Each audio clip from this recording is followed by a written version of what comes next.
ጤና ይስጥልን። ይህ የ2016 ዓመተ ምህረት የስድስተኛ ክፍል አማርኛ ሚኒስትሪ ፈተና ክፍል 1 ከጥያቄ ቁጥር 1 እስከ 20 ያለው ነው።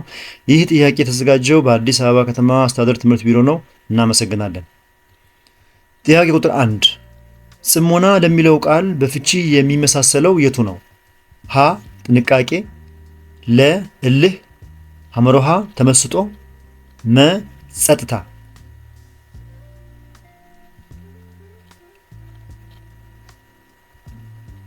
ጸጥታ ካላችሁ ትክክል ነው። ጽሞና ማለት አንድ ቦታ ወይም ሁኔታ ያለምንም ድምፅ ረጭ ያለ ወይም ጸጥታ የሰፈነበት መሆንን ይገልጻል። ሁለተኛ፣ ተማሪዎቹ በህብረት ለማጥናት ቆረጡ። ለተሰመረበት ቃል አውዳዊ ፍቺ የቱ ነው? የተሰመረበት ቃል ቆረጡ የሚለው ነው። ሀ አሰቡ፣ ለ ወሰኑ፣ ሐመሮሃ መከሩ፣ መ አቀዱ።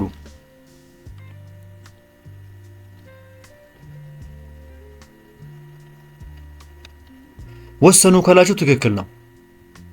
በዚህ አረፍተ ነገር ውስጥ ቆረጡ የሚለው ቃል አንድን ነገር ለማድረግ ቁርጥ ያለ ውሳኔ ላይ መድረስን ያመለክታል።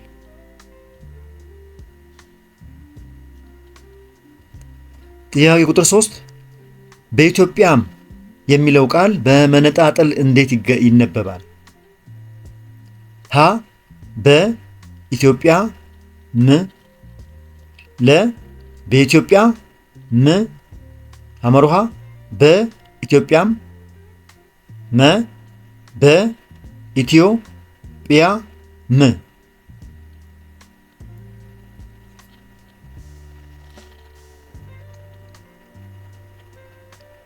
በኢትዮጵያ የሚለው ቃል በመነጣጠል ሲነበብ በኢትዮጵያ ም ይሆናል።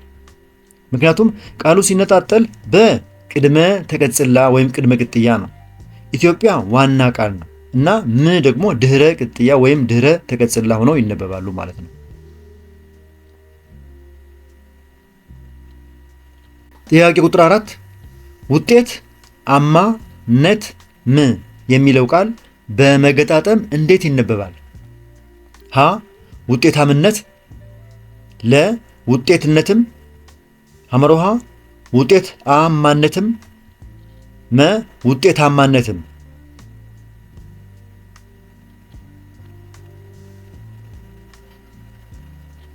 ትክክለኛው መልስ ውጤታማነትም የሚለው ነው።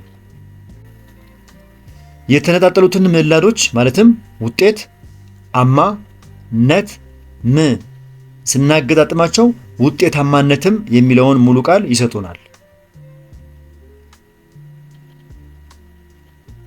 በጣም ጥሩ። ወደ ጥያቄ ቁጥር 5 እንሄድ። ደራ ለሚለው በፍቺ ተቃራኒው ቃል ዳሽ ነው። ሀ ቀዘቀዘ፣ ለ ደመቀ፣ ሐመሮሃ ሞቀ፣ መ ደረጀ።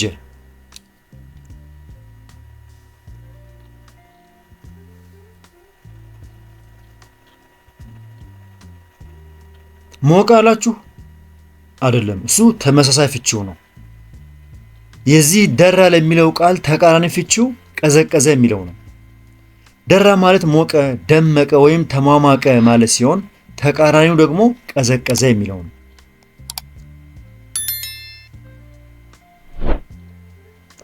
ጥያቄ ቁጥር 6 መሬቱ ስለታረሰ ጥሩ ምርት ሰጠ። የተሰመረበት ቃል ምን አይነት ፍቺ ይዟል? የተሰመረበት ቃል መሬቱ የሚለው ነው። ሀ ፍካሪያዊ፣ ለ ስውር፣ ሐመሮሃ እማሪያዊ፣ መ ድርብ።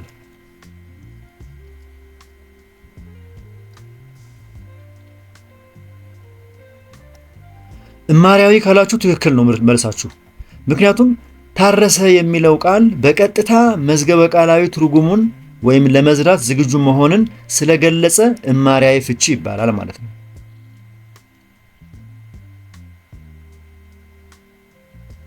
ጥያቄ ቁጥር 7 አይን ለሚለው ቃል ፍካሪያዊ ፍቺው ዳሽ ነው።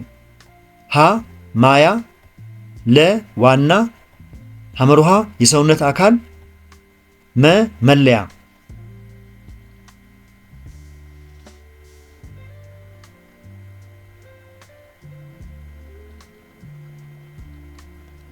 ማያ አላችሁ፣ ትክክል አይደለም። የሰውነት አካል ነው አይን አላችሁ፣ በዚህ ጥያቄ መሰረት እሱም ትክክል አይደለም። ስለዚህ ትክክለኛው መልስ ለዚህ ጥያቄ ምንድነው? ዋና የሚለው ነው። ምክንያቱም አይን በቀጥታ የማያ አካል ቢሆንም በፍካሪያዊ ወይም ምሳሌያዊ አነጋገር ለአንድ ነገር ዋና ወይም መሰረት የሆነውን ክፍል ለመግለጽ ያገለግላል ማለት ነው።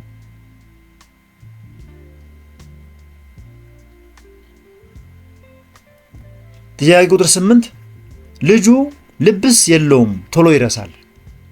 ልብስ የሚለው ቃል በዚህ አረፍተ ነገር ውስጥ እንዴት ይነበባል? ሀ በዜማ፣ ለ ላልቶ፣ ሐመርሃ በመነጣጠል፣ መ ጠብቆ።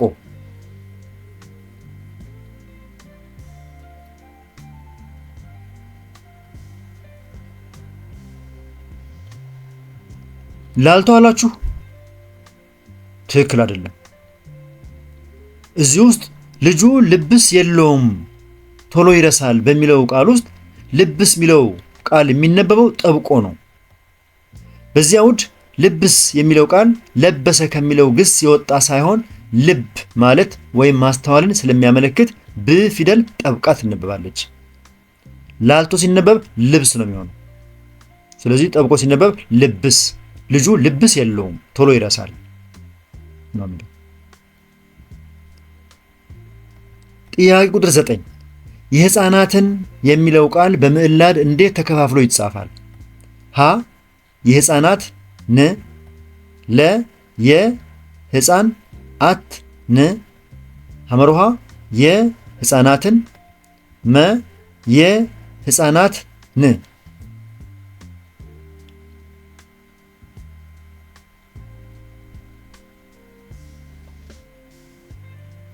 መልካም። ትክክለኛው መልስ የህፃን አት ን የሚለው ነው።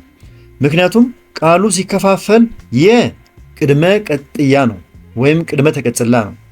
ህፃን ነፃ ምዕላድ ነው ዋናው ቃል። አት የብዙ ቁጥር አመልካች ጥገኛ ምዕላድ እና ን ደግሞ ተሳቢ አመልካች ይሆናል ማለት ነው።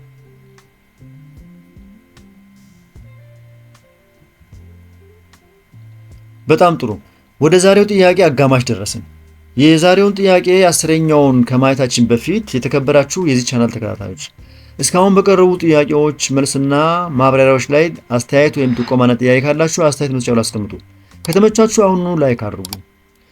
ሌሎች እንዲደርሳቸው ከፈለጋችሁ ሼር አድርጉ።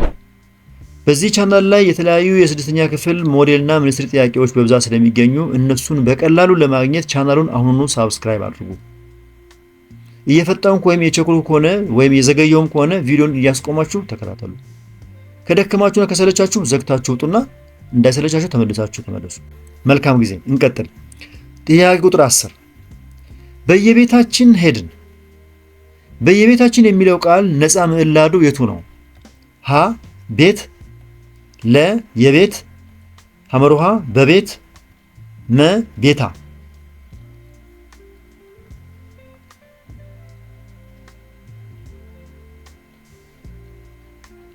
ቤት ካላችሁ ትክክል ነው መልሱ። ምክንያቱም ነፃ ምዕላድ ማለት ለብቻው ቆሞ ትርጉም የሚሰጥ የቃሉ መሰረት ሲሆን በዚህ ቃል ውስጥ መሰረቱ ቤት ነው። ከዛ ውጭ ያለው ብቻውን ራሱን ችሎ ሊቆም ይችላል አይደል? ስለዚህ መሰረቱ ወይም ነፃ ምዕላዱ ቤት የሚለው ነው ማለት ነው።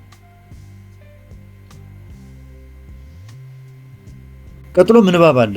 ምንባቡን በጥሞና አዳምጡና ከምንባቡ የወጡ ጥያቄዎችን መልሷቸው። እንዲህ ይላል ምንባቡ። ለበጎ ስሜትም ሆነ ለጨለምተኛ ስሜት መነሻ ምክንያቱ የታሰበ ሐሳብ ነው። ሐሳብ የህይወትን ፈተናዎች ለመሻገርና ራስንም ሆነ ሌሎችን በብቃት ለመምራት ያስችላል። በሌላ በኩል አንድ ሰው ተሽመድምዶ እንዲቀር ምክንያት የገዛ ራሱ ነው። ስለዚህ ሐሳብና አስተሳሰብ የማንነት የዕጣ ፈንታ መሰረት ነው ማለት ይቻላል። የሰው ልጅ በጎ ሐሳብና ስሜት እንዲስማማው ሆኖ የተፈጠረ ነው። በጎ ሐሳብ በሚያስብበት ወቅት በጎ ስሜት ይሰማዋል። አእምሮውም በጤናማና ሰላማዊ ሁኔታ ይሰራል። በዚህ መሰረት ተቀባይነት ያለው በጎ ሐሳብ ብሩህ ተስፋና ተነሳሽነት እንዲፈጠር ያደርጋል፣ ወደ ስኬትም ያደርሳል። በሌላ በኩል የተዛባና አሉታዊ ሐሳብ ለአሉታዊ ስሜት መፈጠር ምክንያት ነው። አሉታዊ ሐሳብ አሉታዊ ስሜት እንዲፈጠር በማድረግ የአእምሮ ሰላምን ይነሳል። ስብዕናን ያዛባል፣ ከስኬት ይልቅ ወደ አስከፊ ህይወት ውስጥ ለመኖር ምክንያት ይሆናል። ይህ ጽሑፍ የተወሰደው ስነ አእምሮ ከሚል መጽሔት ገጽ 14 ላይ የተወሰደ ነው።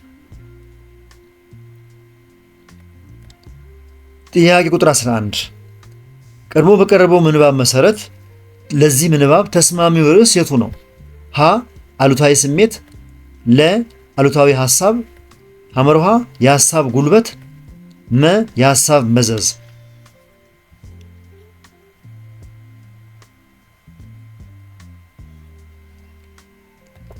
የሐሳብ ጉልበት ካላችሁ ትክክል ነው።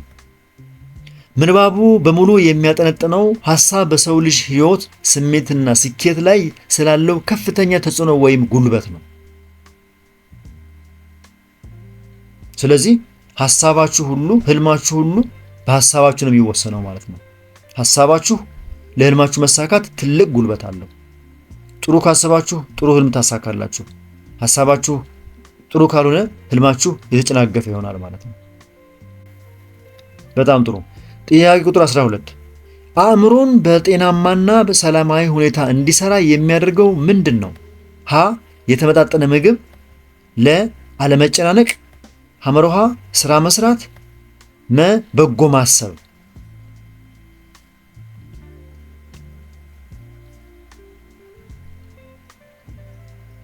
ለዚህ ጥያቄ ትክክለኛው መልስ በጎ ማሰብ የሚለው ነው።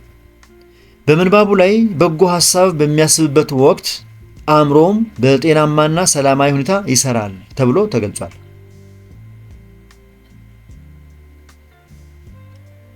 ጥያቄ ቁጥር 13 ስብዕናን የሚያዛባው ምንድን ነው?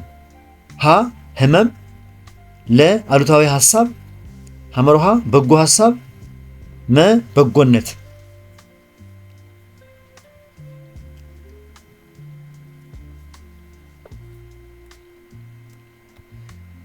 አሉታዊ ሐሳብ ካላችሁ ትክክል ነው መልሳችሁ። ምክንያቱም ምንባቡ አሉታዊ ሐሳብ ስብዕናን ያዛባል ሲል በግልጽ ያስቀምጣል።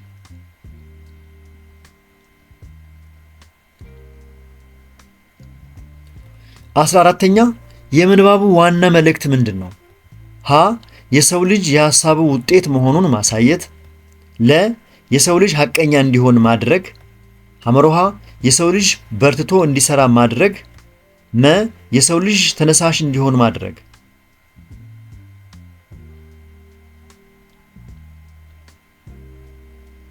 የምንባቡ ዋና መልእክት የሰው ልጅ የሐሳቡ ውጤት መሆኑን ማሳየት ነው ካላችሁ ትክክል ነው መልሳችሁ። ምንባቡ ሐሳብና አስተሳሰብ የማንነትና የጣፈንታ መሰረት መሆናቸውን በማብራራት የሰው ልጅ የሐሳቡ ውጤት መሆኑን ያስገነዝባል።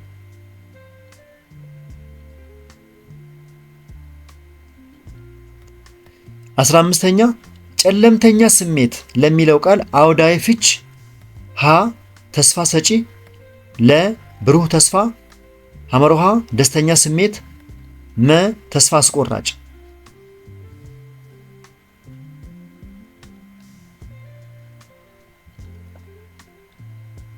መልሱ ተስፋ አስቆራጭ የሚለው ነው።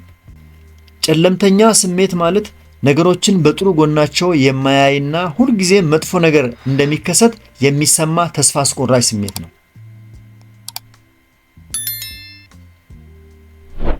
በጣም ጥሩ። ወደ ጥያቄ ቁጥር 16 እንሄድ። ስኬት ለሚለው ቃል በፍቺ የሚመሳሰለው የቱ ነው? ሀ ውድቀት፣ ለ ደስተኛ፣ ሐመርሃ ውጤት፣ መ እድገት።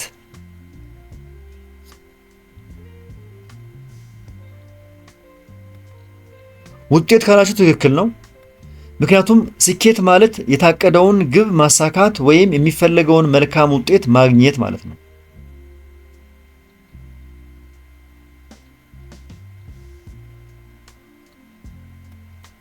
ጥያቄ ቁጥር 17 ወጣት አጥፊ የሚባሉት ዕድሜያቸው እስከ 18 የሚደርሱት ናቸው። እነዚህ ወጣቶች በዚህ የዕድሜ ደረጃ ክፉ ደጉን ለይተዋል ብሎ መናገር ይቻላል። ስለዚህ የተለያዩ ወንጀሎችን እንደሚፈጽሙ እሙን ነው። የቀረበው አንቀጽ በየትኛው የድርሰት አይነት ውስጥ ይመደባል? ሀ በአመዛዛኝ፣ ለ በተራኪ፣ ሐመርሃ በገላጭ፣ መ ስዕላዊ።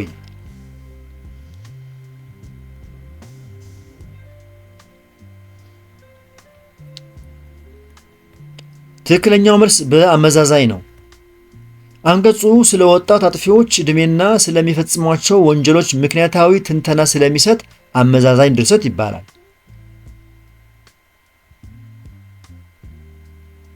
በጣም ጥሩ። ወደ ጥያቄ ቁጥር 18 እንሂድ። ተመሳሳይ ጥያቄ ነው።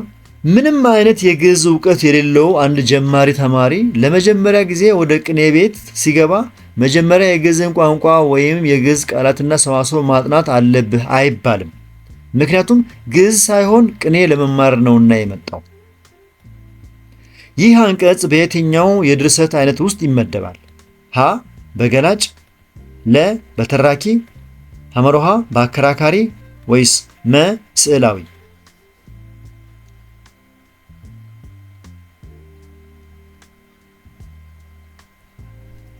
መልሱ በአከራካሪ የሚለው ነው። አይባልም ምክንያቱም በሚል አገላለጽ አንድን ሐሳብ ውድቅ በማድረግ የራሱን መከራከሪያ ስለሚያቀርብ አከራካሪ ድርሰት ነው ማለት ነው።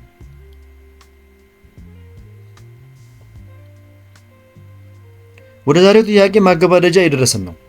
ጥያቄ ቁጥር 19 እንዲህ ይላል።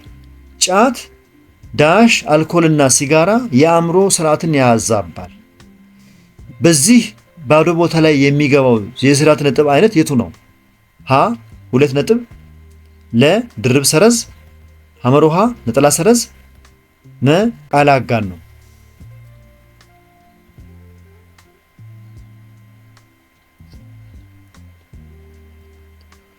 ነጠላ ሰረዝ አላችሁ?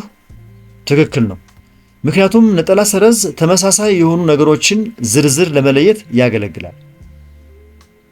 ስለዚህ ጫት ነጠላ ሰረዝ፣ አልኮልና ሲጋራ የአእምሮን ስርዓት ያዛባሉ ነው የሚባለው። ትክክለኛ አረፍተ ነገር። የመጨረሻው ጥያቄ ጥያቄ ቁጥር 20 ነው። በርትቶ አጠና ዳሽ በፈተና ጥሩ ውጤት አመጣ። በዚህ ባዶ ቦታ ላይ የሚገባው የስርዓት ነጥብ አይነት የቱ ነው? ሀ ሁለት ነጥብ፣ ለ ድርብ ሰረዝ፣ ሐመሮሃ ነጠላ ሰረዝ፣ መ ቃል አጋን ነው።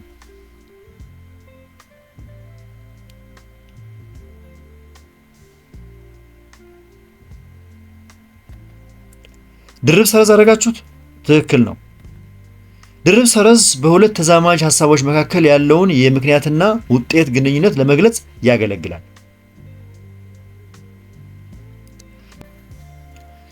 የተከበራችሁ የዚህ ቻናል ተከታታዮች እስካሁን በቀረቡ ጥያቄዎች መልስና ማብራሪያዎች ላይ አስተያየት፣ ጥቆማና ጥያቄ ካላችሁ አስተያየት መስጫውን አስቀምጡ። ከተመቻችሁ አሁኑ ላይክ አድርጉ። ሌሎቹ እንዲያገኙት ከፈለጋችሁ ሼር አድርጉላቸው።